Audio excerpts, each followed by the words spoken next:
disponibilidade. Então, iniciando a gravação de nossa aulinha aí, mais uma vez um bom dia a todos.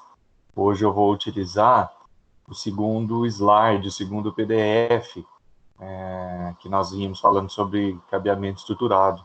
Então, eu falei nessas últimas aulas do cabeamento estruturado parte 1, e agora eu vou falar do cabeamento estruturado parte 2. Na parte 2 aí do material, a gente vai falar sobre a organização, a infraestrutura que tem que ter o sistema de cabeamento. E também falar sobre os testes que são realizados para certificar um cabeamento numa infraestrutura, tá? Então, esse vai ser os temas aí da nossa aula de cabeamento, parte 2. Antes de começar, alguns avisos, tá? Eu não sei se vocês receberam, mas, segundo a orientação do governador João Dória, as aulas, as atividades continuam suspensas até o dia 22 de abril, tá? No estado de São Paulo, por determinação do governador João Dória, as atividades continuam suspensas até o dia 22 de abril, e o SENAC entra nessa determinação também. Então, até o dia 22 de abril, nós estamos com as aulas suspensas até aí esse momento crítico aí da pandemia passar. Então, avisando aí para vocês, até o dia 22 de abril nós estamos aí com essas aulas suspensas. Se vocês tiverem alguma dúvida, alguma orientação, alguma situação para resolver, se vocês acessarem lá o site spsenac.br, vai ter lá o portal do aluno, vai ter a parte do aluno, onde tem um link lá que vocês podem mandar mensagem, conversar com o pessoal que está de plantão, que está de pronto atendimento do SENAC, e com certeza as mensagens vão ser encaminhadas para a Érica, e a Érica com certeza irá dar um retorno para vocês aí. Então, se tiver alguma situação, alguma orientação, algum problema, alguma coisa para ser resolvida, é só entrar no portal do aluno que vocês conseguem resolver alguma situação aí de vocês, ou alguma solicitação, ou alguma coisa aí que esteja aí pendente de ser resolvido pelo portal do aluno. Então, lembrando e refalando aí a minha fala, nós estamos de recesso, segundo determinação do governador do estado de São Paulo, até o dia 22 de abril, tá bom?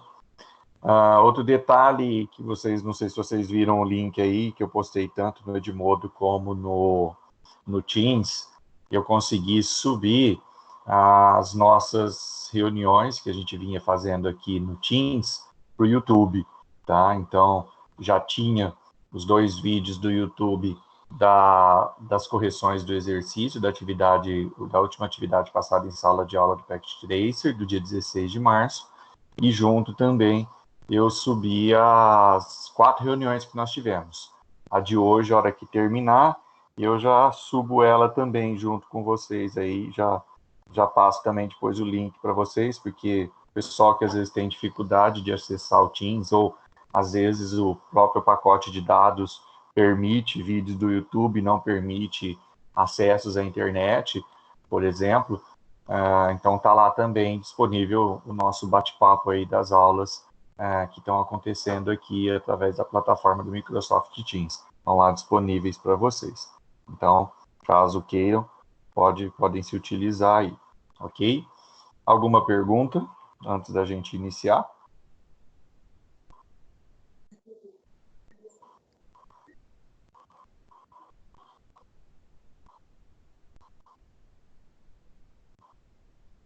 Nenhuma? Não. Tranquilo? Não, da minha parte Então, não. então tá bom. Então vamos lá então. Eu vou mandar a minha tela para vocês. Vou compartilhar a minha tela para vocês.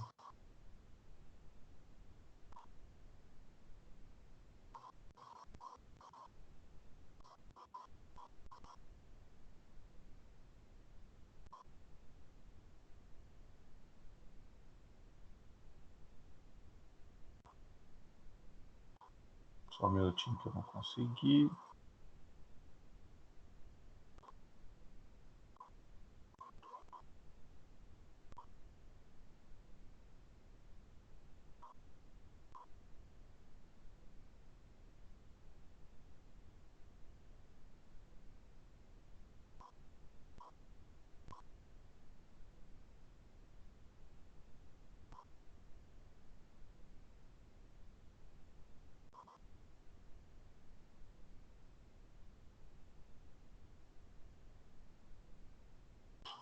Estão vendo a minha tela aí?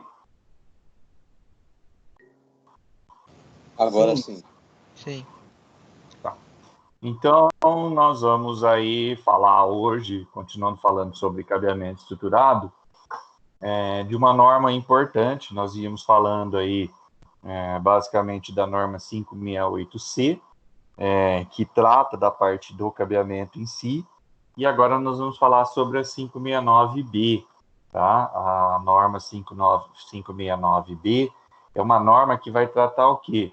Sobre a infraestrutura, tá? Como que deve ser um projeto ou uma prática de construção de dutos e espaços para edifícios comerciais, aonde que nós vamos alojar, onde que a gente vai colocar o nosso sistema de cabeamento, tá? Como nós vamos fazer esse lançamento, como que a gente vai, quais são as melhores práticas para isso. Essa é uma norma que o início dela, a parte dela, a prática dela, ela começa aonde? Ela começa lá na construção civil. Então, os engenheiros, o pessoal que trabalha com engenharia civil, os arquitetos, os que fazem projetos, eles têm que conhecer dessa norma aprofundado, eles têm que saber, ter conhecimento dela, detalhe por detalhe, porque a hora que eles vão fazer uma planta baixa, por exemplo, a hora que eles vão montar os detalhes de um prédio, eles já têm que ter pensado em toda a infraestrutura que vai suportar um sistema de cabeamento estruturado, principalmente num prédio aí, que vai ser um prédio que vai abrigar empresas, vai abrigar lojas. Por quê? Porque o que a gente vê hoje? O que a gente vê hoje, os prédios mais antigos, os prédios que já existiam e que, na época, os engenheiros, os arquitetos não pensaram em projetar um prédio, não tinham conhecimento dessa norma, ou às vezes a norma nem existia. Eles projetaram os prédios e não imaginaram que lá no futuro a gente ia ter uma quantidade de computadores, uma quantidade de equipamentos, todos eles ligados em rede. Não ia se ter ideia dessa disponibilização do cabeamento, obedecendo àqueles parâmetros principais, aquelas regras principais, onde que eu tenho uma área de trabalho, a área de trabalho é interligada a uma sala de telecomunicação, um armário de telecomunicação, e esse caminho que liga a área de trabalho ao armário, à sala de telecomunicação, é onde que vai passar o cabeamento horizontal, e ali eu preciso ter uma infraestrutura para o cabeamento horizontal, interligando o armário, interligando as salas de telecomunicação, a sala de equipamentos, que eu vou ter ali o cabeamento de backbone. Eu tenho que ter uma infraestrutura para o cabeamento de backbone, interligando a sala de equipamentos à sala de entrance facilities, que é a sala onde que chegam os equipamentos da operadora de telecomunicação, estão os equipamentos, estão o sistema de cabeamento da operadora de telecomunicação, fazendo a interligação dessas duas salas. Eu tenho que ter caminhos para fazer a passagem desse cabeamento, e até mesmo uma infraestrutura que vai receber, por exemplo, o cabeamento que vem lá da rua, o poste que está chegando ao cabeamento de fibra ótica, ele vai adentrar esse cabo de que forma na empresa? Ele vai adentrar jogado no chão, ele vai adentrar de qualquer maneira? Não, eu tenho que ter um sistema, eu tenho que ter um duto, eu tenho que ter uma tubulação, eu tenho que ter postes para fazer suspenso, eu tenho que ter uma infraestrutura para prover o sistema de cabeamento. Para quê? Para que esse sistema de cabeamento, como a gente sempre vai ter isso em mente, a gente sempre vai pensar isso em mente, que um sistema de cabeamento estruturado, ele tem a previsão, ou ele tem o tempo de duração, aí, a garantia de duração dele tem que ser uma garantia de duração de 10 anos. Então, eu não posso ter intempéries, eu não posso ter situações que, por algum motivo, esse sistema de cabeamento vai ser danificado. Então, a garantia e a qualidade de um serviço de um sistema de cabeamento, ele parte do princípio de 10 anos. Então, em 10 anos, aquele sistema que foi montado, aquele projeto que foi montado de sistema de cabeamento, ele tem que durar. Então, uma das questões aí é a própria infraestrutura. Se a gente voltar o nosso olhar para aquilo que é visível, que é a nossa sala de aula, um sistema de uma infraestrutura nossa do sistema de cabeamento que existe na sala de aula, ali no laboratório, é o sistema de canaleta aparente. Aí você vai me perguntar assim, professor, mas por que o Senac optou por utilizar o sistema de canaleta aparente? Primeiro que ali na sala de aula, a parede externa que vai para a área externa é parede de alvenaria. O restante é divisórias.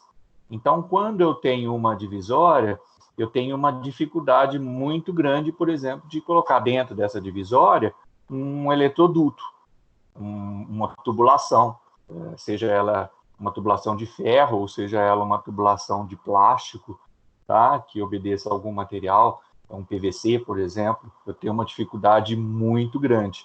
E até por uma questão de norma de incêndio, que obedece aquelas normas internacionais, a NFPA 70, da norma de questão de incêndio, de propagação de chamas, e eu, num ambiente que eu tenho uma divisória de madeira, uma divisória que não é alvenaria, eu evito colocar, por exemplo, PVC dentro dela. Por quê? Porque se, porventura, acontecer um incêndio, além de eu ter a alvenaria, além de eu ter a divisória de madeira, de compensado, que eles chamam, né, de material compensado, eu vou ter ali dentro um PVC, que é altamente inflamável. Então, a gente não utiliza, as normas não permitem a utilização. E aí, o que eu tenho lá na sala de aula? Eu tenho uma canaleta de ferro. Eu tenho uma canaleta aonde que eu utilizo um material anti-chama, até mesmo para ajudar a proteger o sistema de cabeamento, caso aconteça ali um desastre, alguma coisa num ambiente desse. Então, isso já foi pensado e projetado para quê? Para as necessidades do ambiente. Mas a gente tem empresas que, por exemplo, as empresas atuais, ou uma empresa que vai ser construída hoje, uma empresa que vai passar por um projeto de construção, eles já trabalham com a norma 5969B, pensando em toda a infraestrutura dentro do edifício e pensando que essa infraestrutura ela vai abrigar um sistema de cabeamento que vai durar aí por uma garantia aí mínima de 10 anos. Lógico que um sistema de cabeamento ele pode durar mais, ele só é sensível em relação à questão de taxa de transmissão em velocidade. Se a gente pensar aí hoje que as empresas estão optando por, no sistema de cabeamento, utilizar a fibra ótica, e a fibra ótica vai dentro dessas infraestruturas, nós vamos ter um sistema de cabeamento para mais de 25 anos. Por quê? Porque a fibra ótica, a gente sabe que não tem limite de taxa de transmissão, taxa de transferência de dados. O que limita é equipamento, e aí equipamento eu troco. O sistema de cabeamento mantém-se na infraestrutura por muitos e muitos anos. Por isso que hoje vocês vão ouvir muito o conceito quando fala-se sobre sistema de cabeamento em fibra ótica, por exemplo, que é um conceito que é a rede à prova de futuro. Até se vocês forem no Google, no sistema Google, e procurar lá rede à prova de futuro, vocês vão ouvir a questão da rede que utiliza como sistema de cabeamento a fibra ótica. Por quê? Porque a fibra ótica, ela é o meio fibra ótica, o canal fibra ótica, ele é ilimitado, ele não tem limitação de taxa de transferência, enquanto que o que limita a fibra ótica são os dispositivos, são os equipamentos. Se eu tenho condições de comprar equipamentos mais caros, se eu tenho condições de comprar equipamentos que vão tornar a minha taxa de transmissão mais alta, a minha fibra ótica suporta. Se, porventura, eu não tenho equipamentos de taxas de transferência tão altas, mas que as fibras óticas conseguem trabalhar uma taxa de velocidade muito boa, a fibra ótica aceita aquela taxa de frequência, aquela taxa de velocidade. Então, o que limita a taxa de transferência na fibra ótica é os equipamentos e não em si a fibra ótica. Então, se eu tenho um sistema de cabeamento de fibra ótica lançado num meio físico, lançado numa infraestrutura, eu não vou ter necessidade de, no futuro, trocar. Como hoje, por exemplo, as empresas que montaram um sistema de cabeamento utilizando a categoria 5E, estão já fazendo a migração para uma categoria 6 ou uma categoria 6A para aumentar essa taxa de transferência, de uma infraestrutura de cabeamento. Um detalhe, se eu tiver, eu não sei se eu cheguei a falar isso em sala de aula, mas se eu tiver uma placa de rede que eu consigo ter uma velocidade de 1 gigabit, se eu tiver um switch que eu tenho portas de 1 gigabit, e se eu tiver um cabo que tem uma taxa de transmissão de no máximo 100 megabits, qual que vai ser a taxa de troca de dados desse lance entre computador e switch? Qual vai ser? Quem pode me responder?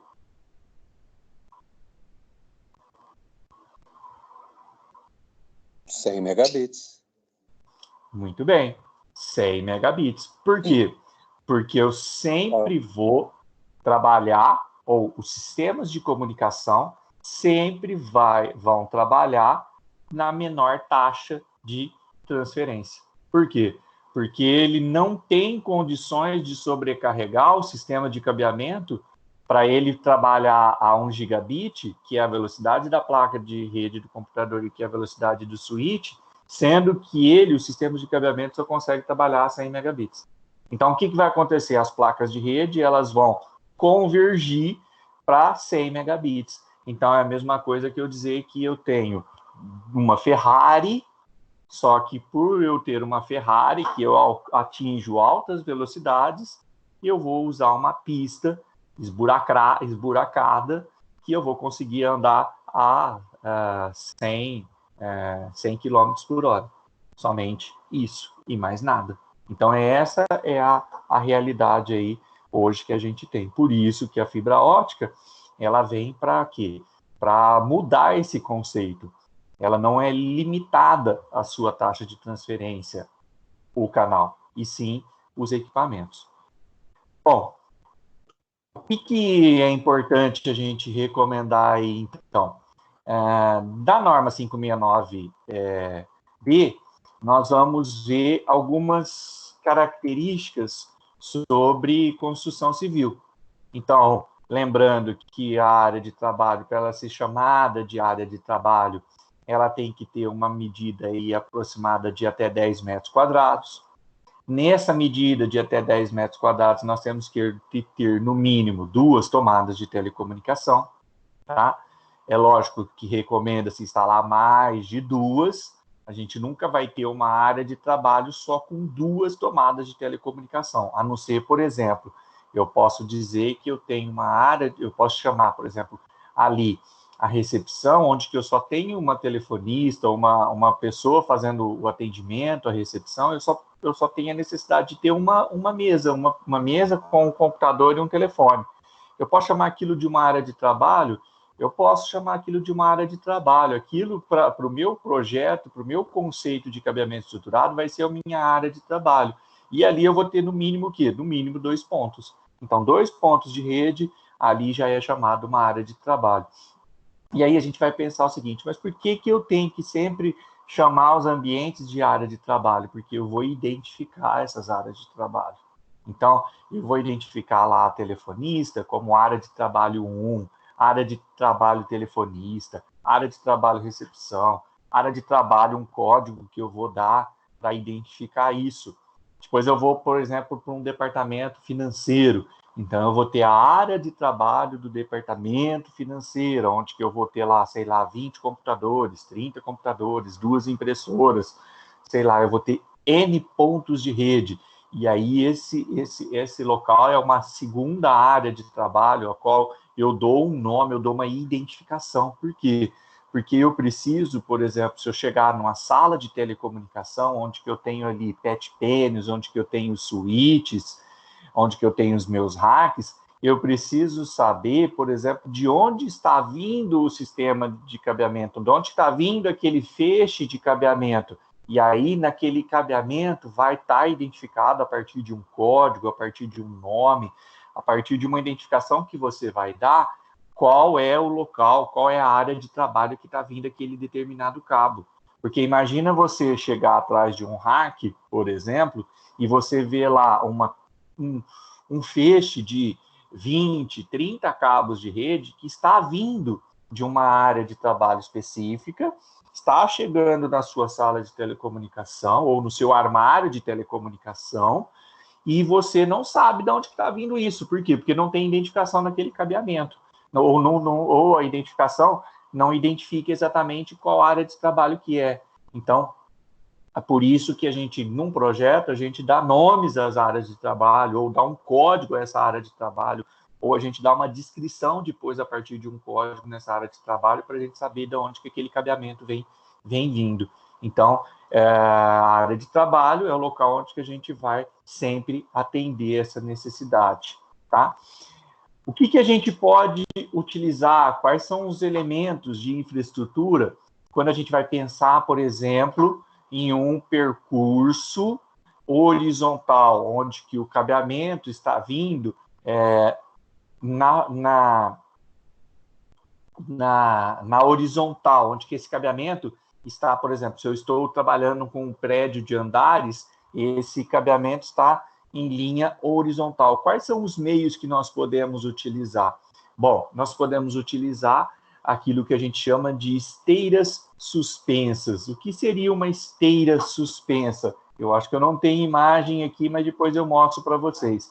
Uma esteira suspensa nada mais é do que uma infraestrutura. Vocês já viram aquelas esteiras que transportam, por exemplo, sacos, ou que transportam equipamentos, ou até mesmo a esteira horizontal, não sei se vocês já viram, em aeroporto normalmente tem, onde que a gente anda, né? Ela é uma esteira que não é uma esteira escada. Normalmente a gente vê a esteira escada, né? Uma escada rolante, mas essa esteira ela é uma esteira que se movimenta. Qual que é a diferença da esteira suspensa? A esteira suspensa ela não se movimenta, só que ela é uma infraestrutura a qual eu consigo lançar o meu sistema de cabeamento. Então a gente chama isso de esteira suspensa, tá? Onde que eu lanço o meu sistema de cabeamento. É uma infraestrutura, depois eu até abro aqui para mostrar para vocês uma foto, ela é uma infraestrutura que a gente consegue lançar o nosso sistema de cabeamento. Ela é muito utilizada em data centers. Por quê? Porque muitas vezes o sistema de cabeamento que vai chegar nos racks, no data center, eles vêm por aéreo, eles vêm em cima. Então, aí eu vou ter as esteiras suspensas, elas normalmente vêm na parte de cima dos racks, ela vem em cima dos racks e elas acomodam o sistema de cabeamento para adentrar os racks, para chegar nos racks e ser distribuído ali nos pet pens e depois os pet pens através dos pet cords ligar aos switches. Então, a gente chama de esteira suspensa. O eletroduto é uma tubulação, tá? É uma tubulação de zinco ou aço, né? Vai depender aí do material que ele é comprado, e a gente monta a infraestrutura de um eletroduto. Um eletroduto, normalmente, ele tem uma dimensão ou um tamanho aí de 3/4, 1 polegada e meia, 2 polegadas, tá?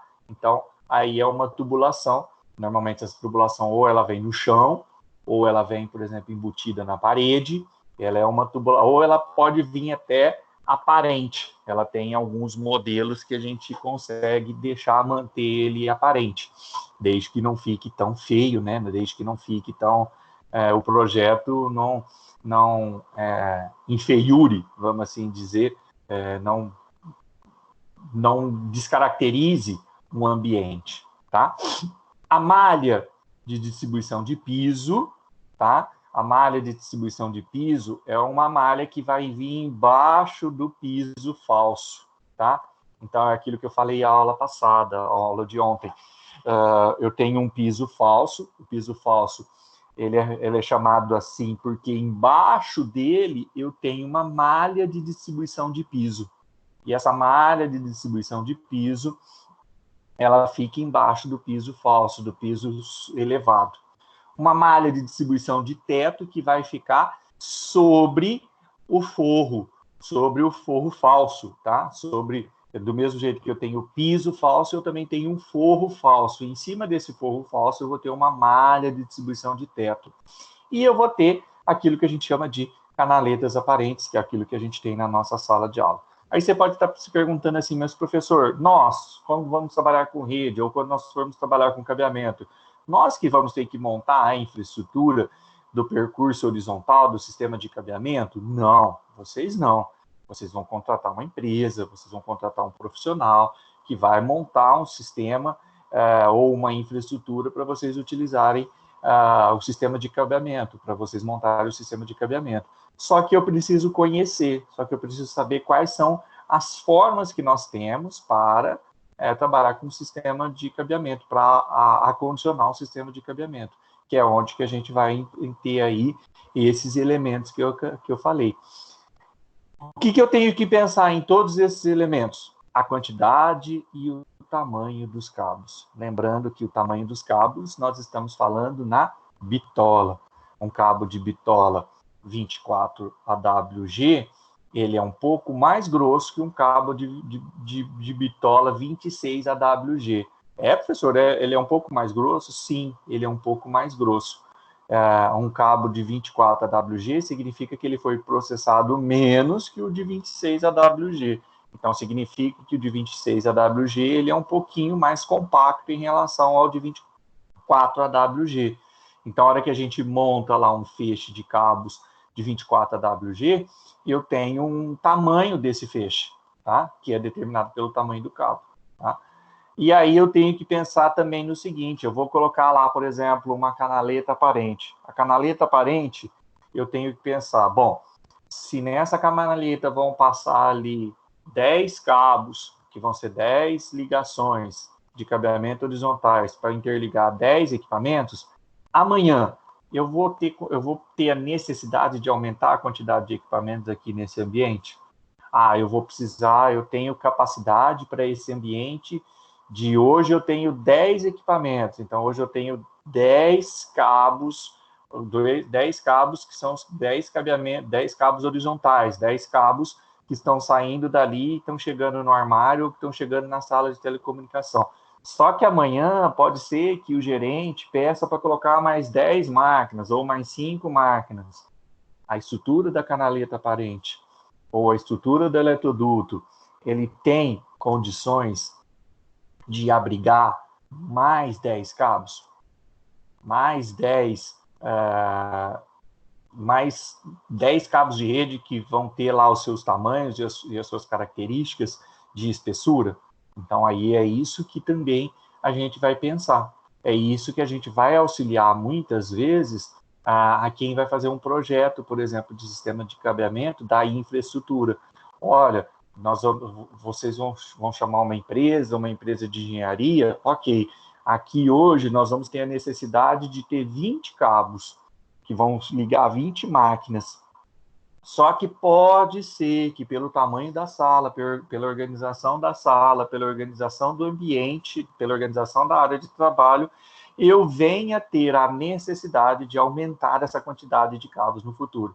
Então, eu já tenho que pensar que se eu vou montar uma infraestrutura dessa, eu tenho que pensar que essa infraestrutura vai ter que ter uma estimativa já pronta para o crescimento. Seja colocando uma nova tubulação, que vai ficar, no primeiro momento, vazia, mas pronta para receber o sistema de cabeamento novo, ou se eu vou pensar naquela mesma infraestrutura, deixar espaços suficientes para passagem de cabo. Uma informação importantíssima, tá? Por exemplo, se eu tenho uma tubulação de 1 polegada, tá? 1 polegada, eu não vou poder, em qualquer infraestrutura, tá? Em qualquer meio, tá? Que eu vou utilizar como uma infraestrutura de percurso de cabeamento horizontal. Eu não posso preencher mais que 60% dessa infraestrutura. Tá vendo que esse número 60% ele é meio característico do sistema de cabeamento? Como assim, professor, é meio característico? Eu disse lá no começo, nas primeiras aulas, que 60% dos problemas de uma rede estão no sistema de cabeamento. Ponto. Agora, eu estou dizendo que na infraestrutura do sistema de cabeamento, eu não posso, a taxa de ocupação de um meio não pode extrapolar 60% da capacidade desse meio. Por que não pode extrapolar 60% da capacidade desse meio? Por exemplo, um eletroduto. Se eu começar a encher ele muito, vai chegar uma hora que eu vou precisar passar um cabo nele, ele já não vai passar mais. Ou, se eu for passar um cabo nele, mesmo com ele sobrecarregado, o que vai acontecer? Eu vou ter que utilizar algum meio que não é um meio correto. Como assim um meio que não é um meio correto, professor? Eu vou utilizar, por exemplo, normalmente o que eles utilizam, né? O pessoal que faz um sistema de cabeamento e eu diria assim, nas coxas, tá? O que eles acabam fazendo? Eles vão passar, por exemplo, no cabo, na capa externa do cabo, uma vaselina, eles vão passar um detergente, eles vão passar alguma coisa que vai facilitar a passagem desse cabo por essa tubulação, por esse meio que já está tomado, que já está sobrecarregado, que já ultrapassou os 60% de preenchimento há muito tempo. E aí, o que vai acontecer? Bom, primeiro, esse produto, seja o detergente, seja a vaselina, seja qualquer um desses itens, tá? Que vai, de uma certa forma, facilitar a passagem do cabo na infraestrutura, ele, primeiro, vai estragar, vai deteriorar a capa externa do cabo de rede, que é uma capa de proteção, aquela capa azul, amarela, branca, vermelha, aquela capa, ela é uma capa de proteção dos pares que estão ali dentro. Então, ela é proteção para quê? Para que o cobre que está ali dentro, nos fiozinhos, nos 8 fiozinhos do cabo par trançado, não se deteriore. A mesma coisa a fibra ótica. A capa externa da fibra ótica, ela está ali para quê? Para proteger o vidro. Porque se o vidro receber a presença de umidade, receber a presença de água, o que vai acontecer com o vidro? Ele vai ficar opaco. Se o cobre receber a presença de água, se o cobre receber esse material, por exemplo, a própria vaselina, que é feita muitas vezes de algum derivado de petróleo, alguma coisa, essa capa vai absorver esse produto numa quantidade, às vezes, pequena, mas vai absorver e vai adentrar para dentro do cobre, e o cobre vai oxidar. E se o cobre oxida, se o vidro fica opaco, a transmissão de luz no vidro e a transmissão de sinal elétrico no cabo de cobre deixa de acontecer. Então, aí eu vou ter um problema. Então, por isso que eu vou pensar na infraestrutura a taxa de ocupação, para que ela seja uma taxa de ocupação de 60%. Por quê? Porque se eu precisar, numa das piores situações, precisar passar um cabo, eu ainda tenho 40% disponível para passar. Só que eu também tenho que pensar que chegou no limite, eu tenho que parar. E outra, um sistema de cabeamento ele tem que estar pronto, ele tem que estar acondicionado de uma forma confortável. Como que eu vou acondicionar um sistema de cabeamento numa infraestrutura? Eu vou preencher toda a infraestrutura e não ter, por exemplo, se eu estiver utilizando um eletroduto, o eletroduto muitas vezes ele é ferro, tá? E ali, por exemplo, um eletroduto, eu tenho barras de eletroduto de 2 metros, 3 metros, 5 metros, só que aí às vezes eu vou ter um caminho para percorrer com esse cabo de 30 metros. Então, se eu tenho um caminho de 30 metros, eu estou utilizando eletrodutos, eu vou ter lá, 6 barras de eletrodutos. Uma barra está ligada na outra a partir de uma acoplação, a partir de um elemento que junta essas tubulações. Onde que junta essas tubulações, eu posso ter o quê? eu posso ter arestas, eu posso ter fagulhas de ferro ou do material, do eletroduto, que a hora que eu passo o cabo, a hora que eu estou passando o cabo, principalmente se eu estiver passando ele numa quantidade muito grande, numa quantidade muito apertada na infraestrutura, o que pode acontecer a hora que eu estiver passando? Eu posso rasgar, eu posso cortar, eu posso machucar a capa externa do cabo. Machucando essa capa externa, fica-se aberta a ação do tempo, e aí o que vai acontecer? Aquele determinado cabo pode sofrer uma intempérie, como, por exemplo, a presença de uma umidade que pode adentrar o cabo, ou a presença que pode ser no cabo de cobre ou no cabo de fibra óptica. Então, sempre quando eu vou pensar num elemento, numa infraestrutura de cabeamento, uma infraestrutura para o percurso do cabeamento horizontal e até mesmo para o cabeamento de backbone, que vai ser uma estrutura normalmente vertical, a gente vai pensar sempre que se é um elemento fechado, se é um eletroduto, se é uma canaleta, essa infraestrutura ela não pode ser preenchida com mais de 60% da sua capacidade. É para isso que a gente vai pensar se eu vou ter 2 tubulações, 3 tubulações, para não sobrecarregar uma única tubulação aí de um sistema de cabeamento.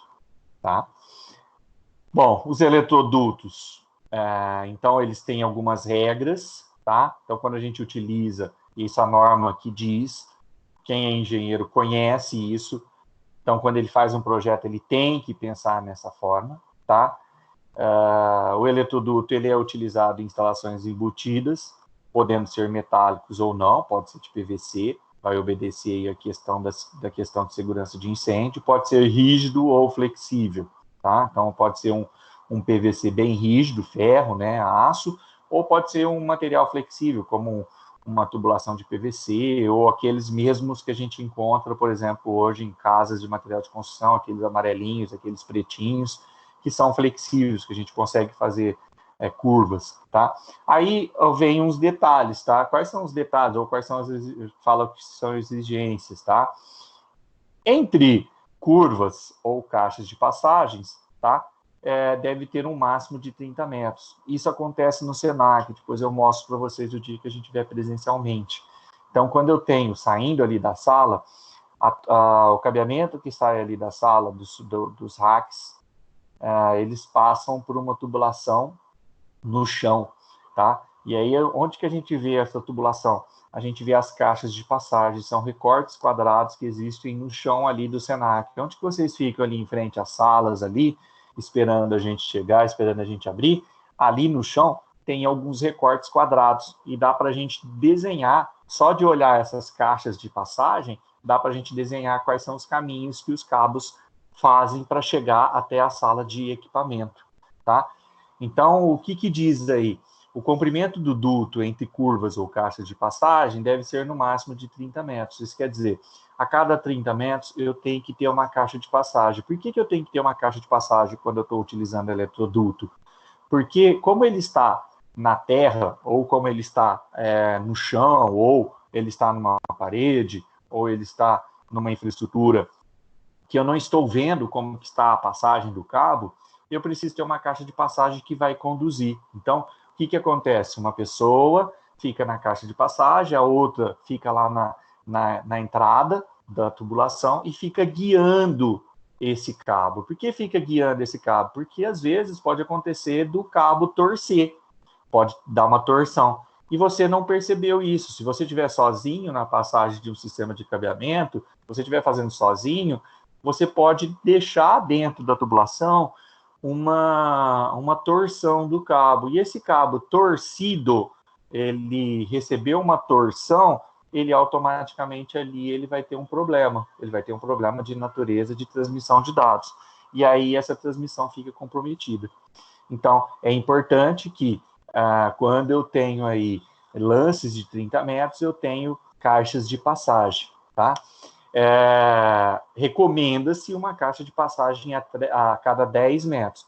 Mas quando eu tenho lances de acima de 30 metros, eu também posso ter uma caixa de passagem recomenda-se de 10 metros, mas o ideal é que a cada 30 metros eu tenha uma caixa de passagem.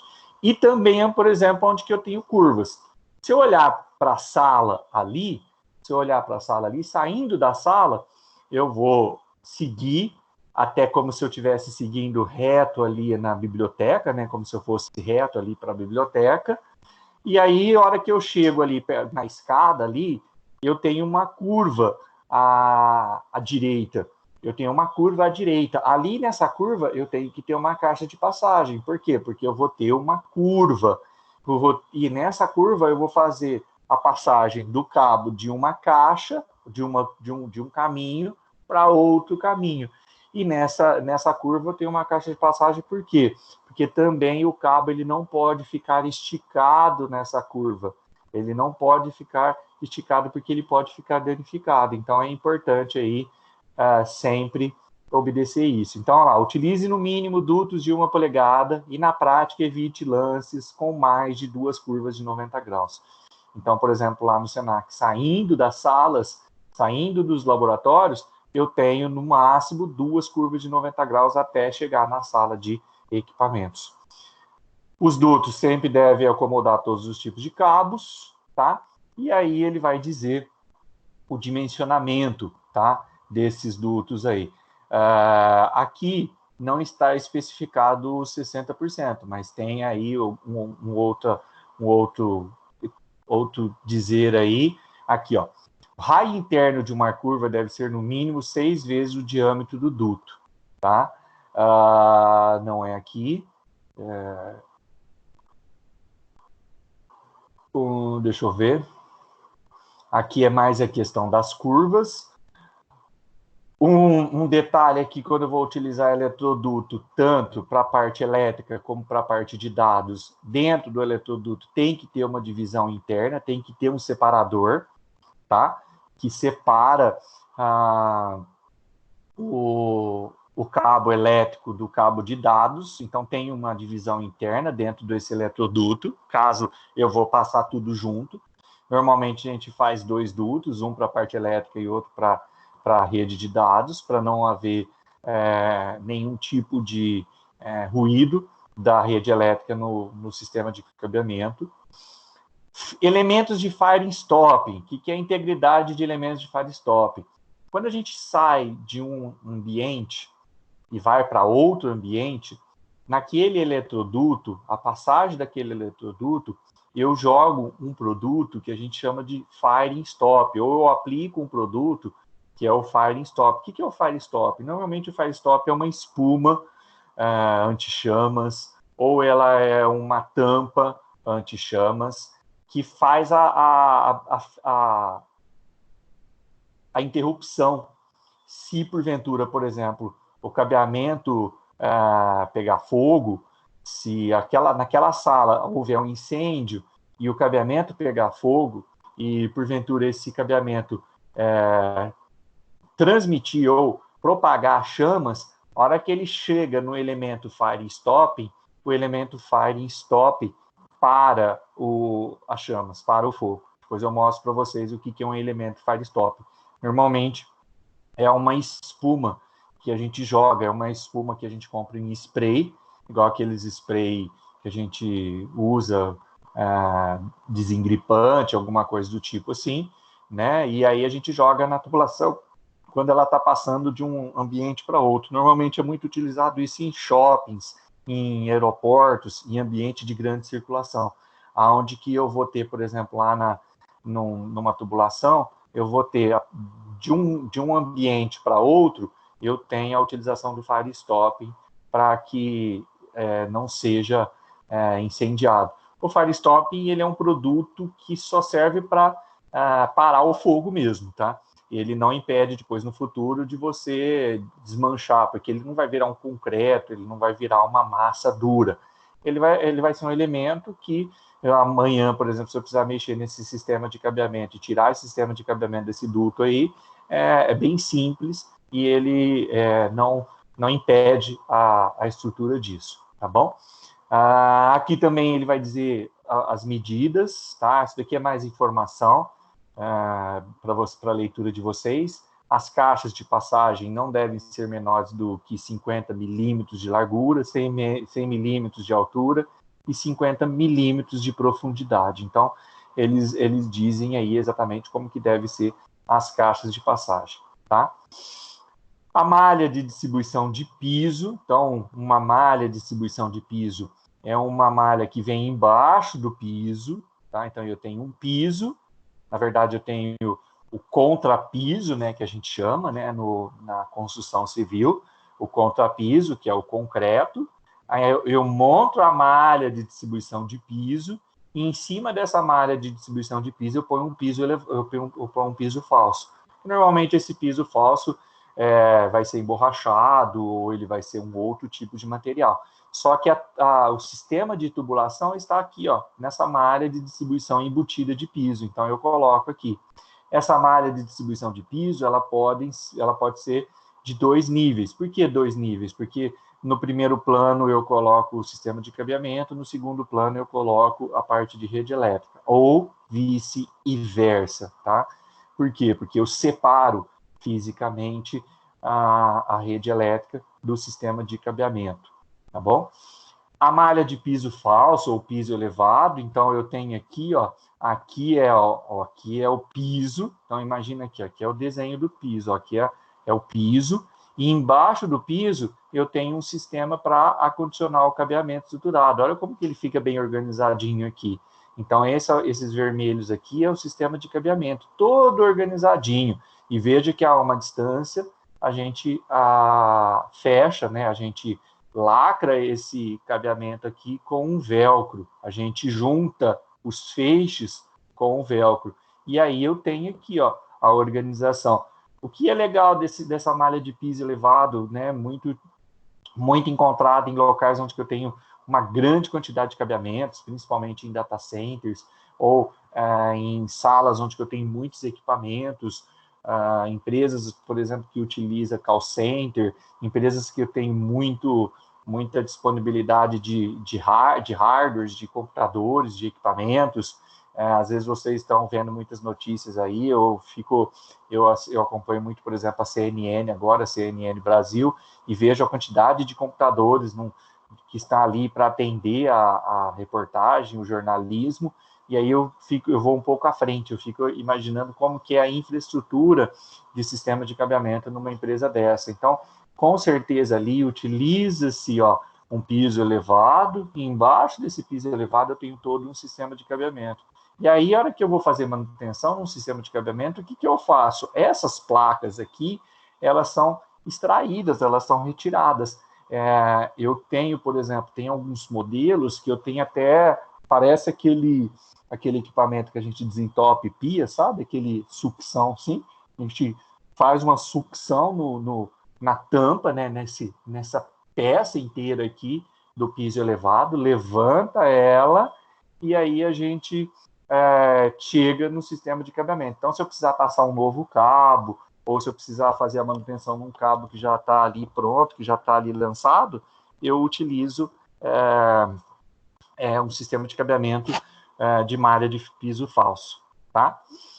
A partir da década de 90, devido a uma intensa evolução tecnológica, as empresas passaram a implementar redes locais. Então, com isso, hoje as redes locais, com a utilização das redes locais, os pisos elevados, né, os painéis modulares de piso, são muito utilizados aí, tá bom? Aqui é um outro exemplo, ó, de piso elevado, de malha de piso elevado, diferente desse exemplo aqui, né, que aqui eu tenho uma infraestrutura de alumínio, aqui eu já tenho o sistema de cabeamento, ó, ele já vai direto sobre o piso, tá? Ele vai direto, o sistema de cabeamento vai direto sobre o piso. O que eu vejo aqui nesse tipo aqui de sistema de piso elevado? Eu vejo que o cabeamento de rede, aonde que ele está? O sistema de cabeamento de rede, ele está aqui, ó. Ele está nessa tubulação aqui, ó, nesse conduíte, e aqui eu tenho a rede elétrica. Então, separados fisicamente, não há contato do sistema de cabeamento com o sistema de rede elétrica. Então, o sistema de cabeamento está aqui dentro desses conduítes, e aqui eu tenho o sistema da rede elétrica, mesmo porque, como eu montei esse sistema de piso elevado aqui direto no piso, eu posso, por exemplo, às vezes um dia, a tiazinha da limpeza ali passa um pano um pouco mais úmido, essa umidade vai para o piso, e se eu tivesse o sistema de cabeamento estruturado direto no chão aqui, essa umidade poderia passar para o cabo e danificar o cobre. O que, se acontecer, por exemplo, no cabo elétrico, não teria tanto problema, mas no cabo de dados nós teríamos muito problema, tá? Então, o sistema de cabeamento de piso elevado para o cabeamento estruturado, ele é normalizado pela norma TIA 569B, e em conformidade com essas outras duas normas aqui, a 607 e a NEC 800, que definem aqui quais são as formas ou quais são os tipos de sistemas de aterramento que a gente vai ter que ter num sistema de encaminhamento de piso elevado para combater as fontes de interferência eletromagnética. Então, também aí a gente tem nos projetos de piso elevado também um sistema de aterramento para minimizar as fontes de interferência eletromagnética. Tá bom? Então, aí é uma informação importante aí. Então, vai falar um pouquinho mais sobre isso daí, eu estou um pouquinho pulando aí para chegar nesse desenho, tá? O que a gente tem aí? Nós temos aqui, ó, duas imagens importantes para a gente entender algumas informações aí, tá? Num sistema de piso elevado tradicional, nós temos uma separação na canaleta, na eletrocalha embaixo do piso elevado, daquilo que vai ser cabeamento de dados e daquilo que vai ser cabeamento elétrico, tá? No sistema de piso elevado de baixo perfil, como a gente não tem as canaletas, nós só temos uma separação física, nós só temos uma separação. Então, aí é onde que a gente tem, por exemplo, eletrodutos para o sistema de cabeamento elétrico e o cabeamento de dados ele fica aberto, ou vice-versa. Normalmente, hoje tem se optado em colocar dentro do eletroduto o cabeamento de dados e deixado o cabeamento elétrico mais solto, tá? Então, é só por uma questão aí de informação. Algumas características da solução de piso elevado, né? Possibilidade de reaproveitamento do piso, isso quer dizer, eu chego lá na empresa, eu vejo que tem ali já uma infraestrutura pronta, o piso já pronto, né? O piso em si, e aí, para não destruir aquele piso, para eu ter que fazer a passagem de tubulação naquele piso, eu adoto a utilização de um piso elevado. O piso elevado, ele já é feito pensando-se em algumas características. Quais características? As características de peso do que vai comportar. Então, quantas mesas, quantas pessoas, quais equipamentos, qual que é o suporte de peso de pessoas andando, pessoas se movimentando, equipamentos que vão ser colocados nessa área, tá? A vida útil estimada do conjunto, esse conjunto ele tem uma vida útil, o piso elevado, de tempos em tempos, ele tem que ser feito manutenção no piso elevado, porque ele vai indo com o tempo, ele vai afundando, ele vai deteriorando aquelas placas, principalmente quando a gente precisa mexer muito, tirar, colocar, para chegar ao sistema de cabeamento, tá? Oxidação das peças, manutenção periódica, acesso às soluções instaladas sobre o piso. Então, isso daí são algumas informações que eu tenho que ter, tá? Resistência a cargas, como eu disse, integração da solução com os diversos sistemas de cabeamento estruturado. Então, necessidade de altura mínima. Então, por exemplo, às vezes, se eu for montar um piso elevado, normalmente um piso elevado, eu vou subir a altura da sala em 30 centímetros, mais ou menos, aproximadamente 30 centímetros. Será que em 30 centímetros eu vou ter condições naquela sala ter um piso elevado? Porque às vezes eu subi 30 centímetros e eu fiquei bem próximo ao forro, que é baixo, que o pé direito da edificação ele é muito baixo. Então, aí eu não tenho condições de colocar, por exemplo, um sistema de piso elevado, tá? Facilidades na readequação de layout quando necessário. Então, o piso elevado, eu também vou ter que pensar se amanhã eu vou precisar mexer no layout da sala, se for uma sala que mexe constantemente, tá? os danos que isso pode causar ao piso original. Então, por exemplo, vou escolher uma solução de piso elevado, mas será que isso vai causar algum dano no piso? Já pensou se for uma empresa que gastou lá com porcelanato, sei lá, R$100, R$200 o metro quadrado daquele porcelanato. Aí eu venho com uma solução de piso elevado que, por algum motivo, estraga aquele piso elevado. Já pensou o problema que isso vai dar no futuro aí? Aquele piso que existia ali, aquele porcelanato de R$100 o metro quadrado, R$200 o metro quadrado, agora foi danificado por causa da solução de piso elevado que foi utilizada. Então, são vistas algumas coisas. As eletrocalhas são esses elementos aqui, ó, isso daqui é uma eletrocalha. A eletrocalha, ela é muito utilizada para transporte de sistema de cabeamento estruturado, tá? Aqui dentro vai o sistema de cabeamento e vai o sistema elétrico. Veja que nesse desenho do sistema de eletrocalhas eu tenho duas eletrocalhas, uma para o sistema elétrico e outra para o sistema de cabeamento. Então, eles têm que ser separados, eles não podem estar na mesma, eles não podem estar juntos, tá? Eles vão estar, esse sistema de eletrocalha, normalmente, ele vai ser utilizado acima ou abaixo, um pouco abaixo de um teto falso, né? Tem locais que é colocado acima do teto falso, acima do forro falso, vai depender aí daquilo que foi montada a infraestrutura. E um detalhe no sistema que é utilizado aqui de eletrocalha, a cada lance de tantos metros aqui, nós temos aqui a necessidade de fazer uma ligação desse sistema de eletrocalhas ao sistema de aterramento.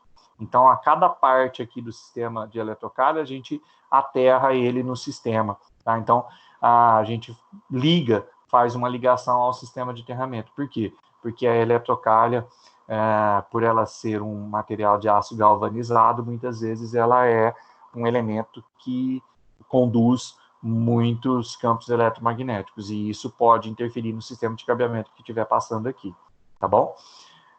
As canaletas aparentes, tá? Então, na canaleta aparente aqui, ó, eu tenho uma taxa de ocupação que varia de 40% a 60%, tá? Então, a área interna de uma canaleta não pode ter mais que 40% a 60%. No eletroduto, 60%. Na eletrocalha, não pode ter uma taxa de ocupação que faça com que os cabos fiquem acima desses limites aqui, dessas barreiras de limite aqui da própria eletrocalha. Tá? Então, aí eu tenho que obedecer isso. Aí ele vai falar na 569, a sala de telecomunicação, o que eu tenho que tomar cuidado aí com os equipamentos, com os armários de telecomunicação. Então, ela vai dizer sobre a iluminação, a 569B também vai falar sobre a iluminação. Então, numa sala de telecomunicação, eu tenho que ter, por exemplo, uma iluminação mínima, uma medida de iluminação mínima de 500 lux. Aí você vai me perguntar assim, professor, como que eu vou medir esse 500 lux? Às vezes você não vai medir, mas o engenheiro, ele tem um equipamento que consegue, a 1 metro do chão do piso, isso quer dizer, ele vai medir do piso para cima 1 metro, ele vai colocar o equipamento e nessa medida tem que ter uma iluminação de 500 lux, tá? No mínimo. Por quê? Porque é uma sala que vai precisar de muita iluminação, porque eu vou chegar lá para fazer um serviço, eu tenho que enxergar, eu tenho que ter iluminação suficiente, eu não vou chegar ali e ficar usando uma lanterna, usando a luz do celular para me identificar. Eu tenho que ter uma iluminação na sala de telecomunicação suficiente, tá? Na sala de telecomunicação não deve ter teto falso, tá? Então, eu não tenho teto falso, eu não tenho forro falso, eu já ligo direto o sistema de cabeamento, já chega direto, por exemplo, utilizando aqueles sistemas das esteiras para adentrar os racks, tá?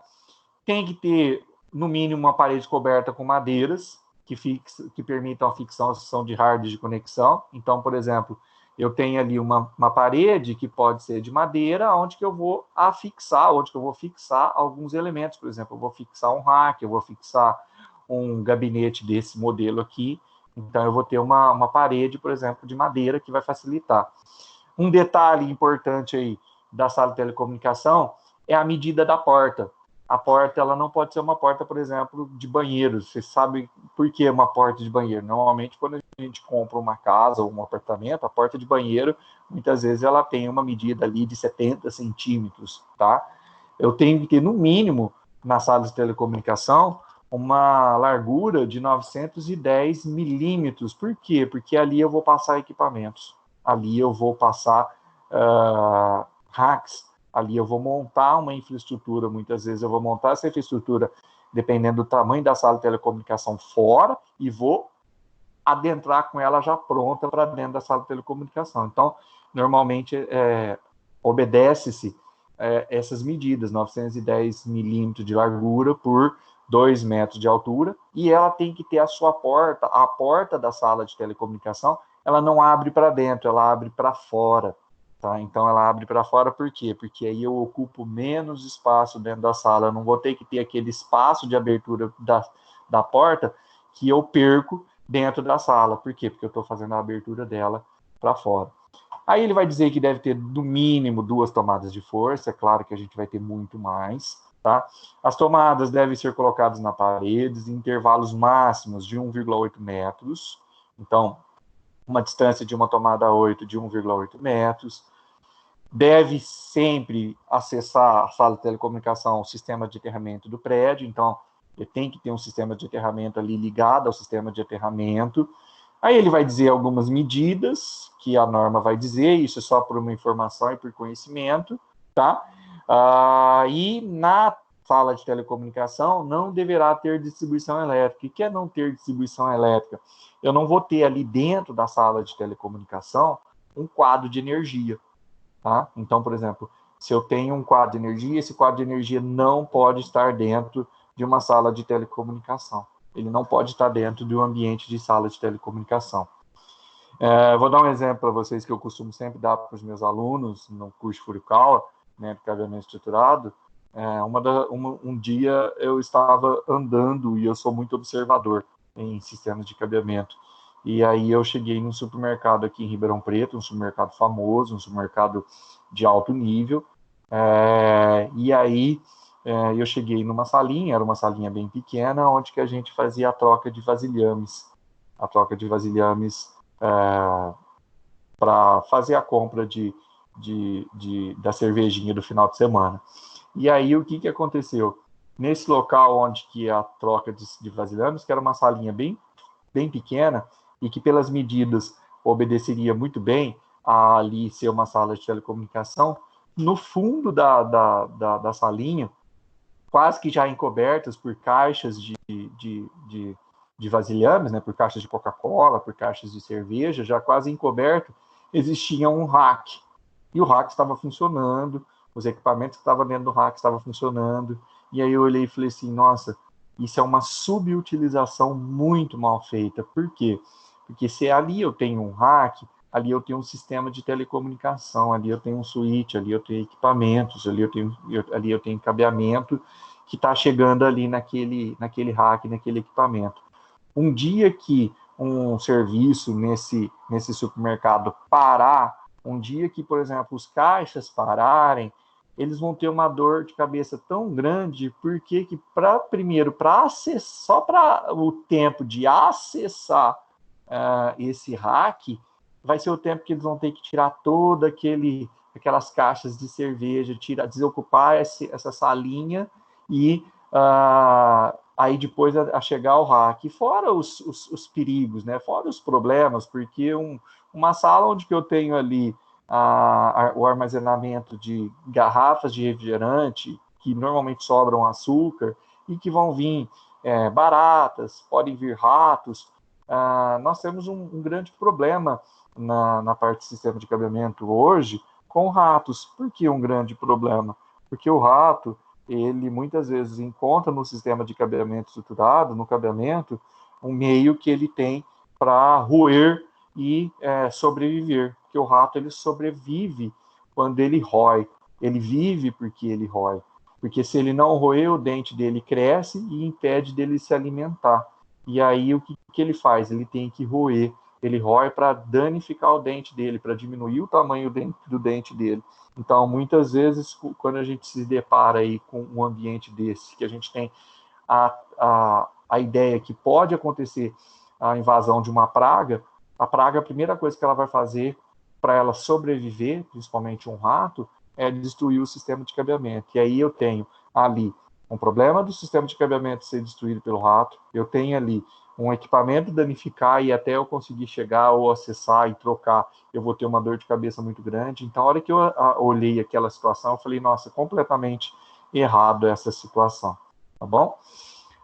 Bom, dimensionamento aí dos armários, então, dependendo das medidas, dependendo aí das metragens das áreas de trabalho, quais são as quantidades de ponto e quais são as dimensões de rack e de equipamentos que nós vamos utilizar. Os percursos verticais ou backbone, normalmente o backbone ele vai também utilizar dutos de passagens, chamados sleeves, que devem ter uma dimensão aí de 4 polegadas, no mínimo uma dimensão de 4 polegadas, ou 100 milímetros para cada 5.000 metros de área de trabalho, ou 5.000 metros de área útil. Então, sempre utilizar no mínimo 2 dutos de 4 polegadas ou até mais. Por quê? Porque com esses dutos a gente vai conseguir ter condições de passar o sistema de backbone, o cabeamento de backbone, a gente vai conseguir utilizar ele de uma forma que não vai sobrecarregar, tá? Então, aí, aqui, ó, eu tenho aqui, ó, um exemplo de que é um sleeve, ó. Isso daqui é um sleeve. Então, eu tenho uma tubulação que está dentro da parede. Aqui um sleeve, aqui, ó, pronto. Aqui é uma foto de um sleeve, pronto. Isso daqui é um sleeve, ó, onde que eu interligo, ó. Aqui, então, eu tenho um armário, o sistema de cabeamento está passando por aqui. Aqui eu tenho 4 dutos de 2 polegadas, 4 dutos de 2 polegadas e 4 dutos de 4 polegadas, esse daqui é 4 polegadas, e também tem um sistema de eletrocalha, que está ligando o sistema de cabeamento horizontal. Então, eu tenho aqui o backbone, que chega aqui nessa sala de telecomunicação, e daqui eu parto para salas, para as áreas de trabalho, a partir da eletrocalha. Então, veja que eu tenho aqui 2 sistemas utilizados, tá? Eu também posso ter aqui aquilo que a gente chama de slot. Slot é um meio que eu tenho de passagem de tubulação também, aonde que o cabeamento de backbone ele vem preso numa estrutura chamada shaft. Eu não tenho nenhum desenho aqui para mostrar para vocês, mas depois eu mostro para vocês. Então, aqui é um recorte aberto, tá? E aqui o cabeamento, né, o feixe de cabos, ele fica preso a partir de um velcro, acho que eu mostrei numa imagem anterior isso, numa estrutura chamada shaft, tá? A sala de equipamentos é a sala onde que normalmente vai ter o sistema de backbone, tá? Então, aí também a norma 569 vai definir algumas medidas. O que é importante aqui na sala de equipamentos que eu destacar, ó, na sala de equipamentos eu tenho que controlar a temperatura e a umidade. Então, a temperatura e a umidade, a temperatura tem que estar entre 18 e 24 graus, tá? Então, aí a necessidade de utilizar equipamentos de ar-condicionado. E esses equipamentos de ar-condicionado não é igual ao equipamento de ar-condicionado da nossa sala. Por quê? Porque esse equipamento, além dele controlar a temperatura, ele também controla a umidade, que tem que estar em torno de 30% a 50% de umidade. Por que tem que estar nessa umidade aqui entre 30% e 50%? Lembra na aula de hardware, quando eu falei sobre energia estática, que a energia estática, ela atua ou ela acontece muito mais em ambientes secos, em ambientes que a umidade é muito baixa. Por isso que a gente trata a umidade com ela de 30% a 50%. Por quê? Porque quando eu aumento a umidade, a ocorrência de energia estática ela é menor, tá? E também eu mantenho a temperatura no agradável, tá bom? Também aqui vai falar sobre as dimensões, isso é mais por conhecimento mesmo. Deve ser considerado na sala de equipamentos no breaks, caminhos de acesso, aterramento, carga do piso, interferência eletromagnética e os elementos de firing stopping. Principalmente na sala de equipamentos, eu tenho que tomar cuidado, porque se acontecer um incêndio na área externa, que esse incêndio não chegue na sala de equipamentos. Por quê? Porque eu preciso proteger os meus equipamentos.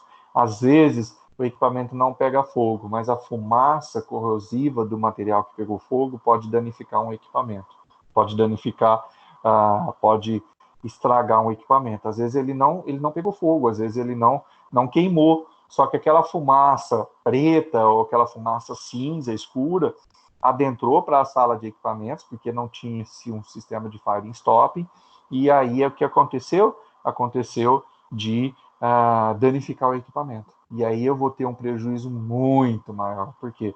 Porque o equipamento foi danificado, não porque incendiou, e sim porque a fumaça danificou aí o equipamento. Tá bom? Na Entrance Facilities, também não pode ter teto falso, deve ser localizado em área não sujeita a umidade excessiva e tão próximo possível da entrada principal do edifício. Então, sempre a Entrance Facility ela tem que estar próxima à entrada do edifício. Ela pode estar junto com a sala de equipamentos, ela pode estar dentro da sala de equipamentos, separado por uma barreira física. Então, na sala de equipamentos eu tenho lá um gradeado, uma grade que separa aquilo que é equipamentos da empresa, que é da sala de equipamentos, para a sala da Entrance Facilities. Então, a gente faz isso. E por que a gente faz isso normalmente? Coloca a Entrance Facilities junto da Equipment Room. Porque lá na Equipment Room e lá na Entrance Facility, eu vou também ter que ter controle de temperatura e umidade. Então, se eu vou gastar com um sistema de refrigeração na sala de equipamentos, eu também vou ter que gastar na sala de Entrance Facilities. E aí, o que eu posso fazer? Eu posso utilizar o mesmo sistema. Com isso, eu vou ter uma redução do consumo de energia elétrica. Tá? Então, é isso daí que a gente tem. Pessoal, perguntas? Falei até agora? Até o momento, da minha parte, não, professor. Tá, eu vou falar só sobre um pouquinho aqui sobre a norma 606, antes de eu chegar aqui na parte de gerenciamento, tá bom? E aí o gerenciamento eu vou deixar para a nossa próxima aula aí, tá bom? Bom, a norma 606, ela é uma norma específica para a parte de identificação e acondicionamento ou organização do sistema de telecomunicação, do sistema de cabeamento, tá? Ela determina algumas formas de identificação baseadas em classes, tá? Como assim baseadas em classes? A classe 1 é aquele prédiozinho simples, o mais simples possível. É aquele escritório de advocacia, tá? Então, é um prédio servido por apenas uma sala de equipamentos. Então, eu tenho ali uma sala onde está o meu servidor, tá os meus equipamentos principais, e ali vai estar também a Entrance Facility, vai estar as ligações dos andares. Então, a gente classifica o sistema de cabeamento, a identificação do sistema de cabeamento por classe 1. Classe 2 é quando eu tenho mais de duas ou mais salas de telecomunicação. Então, eu já tenho duas ou mais salas de telecomunicação e uma sala de equipamentos, eu chamo esse sistema de cabeamento como classe 2. Classe 3 é quando eu tenho campos. Então, quando eu tenho mais de um prédio, tá? Eu tenho campos que são interligados por cabeamento externo. Então, aí eu tenho uma rede CAN dentro desse classe 3. Por quê? Porque eu estou interligando dois prédios. E o classe 4, quando eu tenho múltiplos sites com várias salas de equipamentos. O que é isso, múltiplos sites? Então, por exemplo, eu tenho vários prédios, cada um desses prédios tem a sua sala de equipamento específica, e essa sala de equipamento se interliga, por exemplo, num data center, se interliga num prédio principal. Então, aí a gente classifica o sistema de cabeamento como classe 4, tá? Um documento importante, depois eu quero mostrar ele para vocês na prática, para que a gente estiver lá, é o chamado as-built, tá? O as-built, o que ele tem? Ele tem vários registros da infraestrutura, como plantas, memoriais descritivos, relatórios de testes, tá? As identificações, os caminhos, os meios utilizados para fazer a passagem de cabeamento, as salas, a identificação das salas, a identificação das áreas de trabalho, a identificação das salas de equipamento, a entrance facility, tá? Também dentro do as-built, por exemplo, eu projetei um sistema de cabeamento, só que por algum motivo a empresa precisou crescer, ou uma sala, uma área de trabalho precisou crescer, e por ela precisar crescer, o que eu precisei fazer? Eu precisei fazer uma adequação, precisei colocar mais computadores, aí eu vou ter que ter o quê? Uma ordem de serviço. Toda vez que, por exemplo, lá na sala de aula nossa, no laboratório 18, precisar aumentar a quantidade de computadores, o que vai ser pedido para ser colocado dentro do as-built, da documentação do SENAC? Uma ordem de serviço que determine a implementação da mudança, quer dizer, o aumento ou a mudança de layout ou o aumento da quantidade de máquinas dentro do laboratório e qual que é a necessidade disso e por que disso e o que vai ter que ser feito para que essa mudança aconteça. Então, aí a gente coloca uma ordem de serviço. Então, a gente acrescenta no as-built, que é um documento complexo, essa informação, tá? A norma 606, ela trabalha baseada em código de cores, tá? Então, as cores, elas identificam as duas extremidades do cabo, e aí eu tenho alguns segmentos de cores. Quais são os segmentos que a gente mais utiliza num sistema de cabeamento? O azul e o vermelho, tá? Por que o azul e por que o vermelho? Azul é a parte de dados, tá? Então, se eu tenho ali na área de trabalho um ponto de telecomunicação, aquele ponto de telecomunicação, ele vai ser identificado, né, com uma etiquetinha azul. Então, eu vou saber que ali, a hora que eu conectar o meu patch cord naquela TO, naquela tomada de telecomunicação, ali é uma tomada de dados. Porque eu posso ter na mesma tomada uma identificação vermelha. O que vai ser? Uma terminação telefônica. Então, aí eu vou utilizar para conectar o quê? O meu telefone, que pode estar vindo de um PBX ou que pode estar vindo de um VoIP. Então, normalmente, as duas cores mais utilizadas que a gente tem é a azul e a vermelha.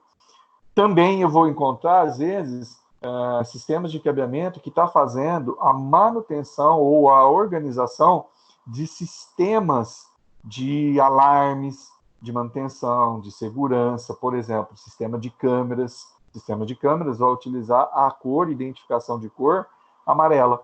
Então, é uma das cores que é mais utilizada. As outras, depois, eu vou mostrar para vocês em desenhos, em projetos físicos, tá? Mas as três cores que mais a gente vê em um sistema de cabeamento, identificando uma tomada, identificando um patch panel, identificando lá na sala de telecomunicação, é a azul, a vermelha e, normalmente, a amarela, que a gente vai ter ali os sistemas de telecomunicação, tá bom? Como que a gente identifica um sistema de cabeamento? Nós podemos identificar através dos rotuladores. Então, eu tenho uma dessa aqui, depois eu mostro para vocês. Essa daqui é uma rotuladora. Eu tenho esse modelo aqui, mas também tem esse modelo aqui, que ele faz essas etiquetinhas. E essas etiquetinhas eu posso colar no cabo. Eu posso fazer a fixação no cabo. Então, eu identifico através de etiquetas que são geradas por esses rotuladores, eu identifico um cabo. Mas também eu posso utilizar essas anilhas. As anilhas são argolinhas que a gente vai colocando dentro do cabo. Então, eu tenho várias letras, números, eu tenho o abecedário completo, de A a Z, mais os números de 0 a 9, que eu posso fazer a identificação utilizando também as anilhas. As anilhas plásticas também hoje são utilizadas para fazer identificação, tá bom? Normalmente a gente tem aí alguns elementos, né, que são identificáveis. Então, aqui, quando a gente utiliza o cabo coaxial, hoje a gente já não utiliza mais para rede, o cabo coaxial somente mais é para sistemas de câmera. Também já estão abandonando, já estão utilizando cabo categoria 6, tá? A diferença aqui, ó, gente, de um feixe, ó, de mesma quantidade, olha que legal, que interessante isso, ó, um feixe de categoria 5E para um feixe de categoria 6A. Olha a diferença do feixe, olha a diferença da largura do feixe. Por quê? Porque o CAT 6A, ele tem esse elemento aqui no meio que faz com que o cabo fique um pouco mais grosso, tá? Diferente do categoria 5E. Ah, mas professor, a bitola do 5E ela é maior que a bitola do 6A. Sim, ela é maior, mas o que faz com que o cabo fique um pouco maior é que no CAT 6E eu tenho esse elemento aqui que separa os pares, tá? Então, na hora que eu junto um feixe, eu tenho uma quantidade maior aí, tá bom? Aqui, isso daqui é um cabo que a gente utiliza, chamado guia para passar cabo. Então, normalmente a gente utiliza ele para fazer a passagem de cabo num eletroduto, numa tubulação interna, tá? Então, a gente utiliza isso muito. Aqui os padrões de pinagem, de novo, a norma 606 também vai falar sobre esse padrão de pinagem, como que é feito, isso a gente vai fazer na prática. Os equipamentos aí, né, as ferramentas para a gente fazer clipagem de cabo. Esse daqui é um testador, que a gente fala que é um testador, ele testa um cabo, mas ele não certifica o cabo, tá? Ele é um testador mais simples, depois eu mostro para vocês, na hora que a gente for fazer as partes práticas dele. Ele não é recomendado para certificar rede, ele só testa para ver se deu certo a clipagem, tá? Mas ele não certifica. E aí, como que se faz um cabo crossover, como que se faz um cabo direto. Eu vou entrar na parte de gerenciamento, que vai falar sobre a certificação do sistema de cabeamento, só que não hoje, porque agora são 5:10, e como eu disse para vocês, hoje eu tenho uma reunião com a nossa coordenadora, com a Érica, às 10 horas. Eu deixo aqui agora esses últimos minutos para vocês tiverem alguma pergunta aí.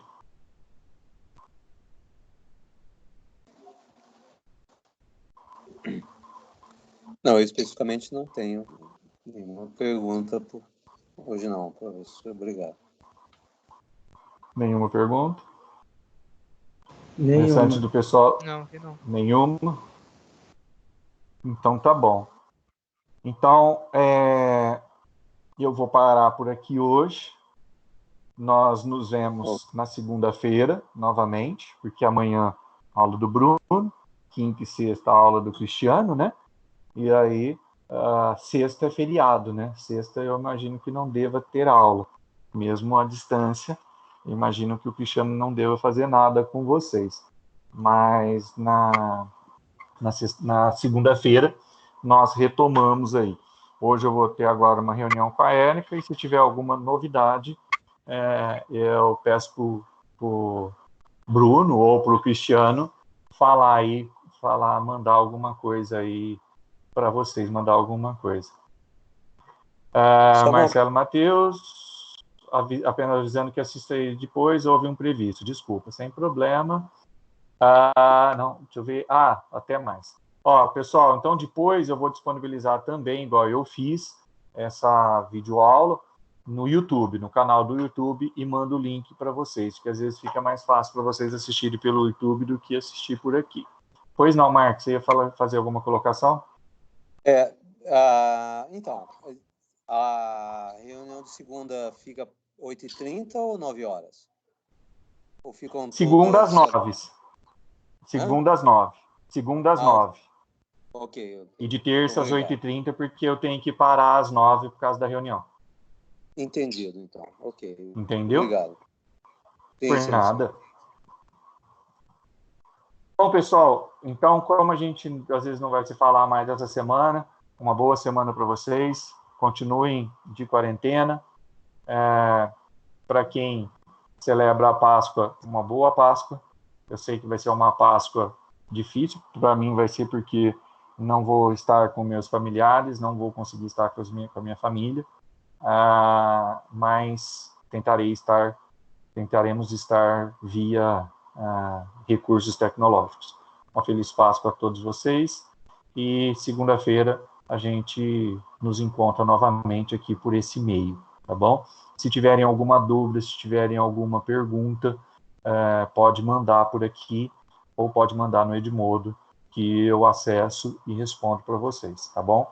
Esse material também já está tanto lá no Edmodo quanto aqui, e mais uma aula aí que a gente está junto aí. Ok. Igualmente, professor, e a todos os colegas.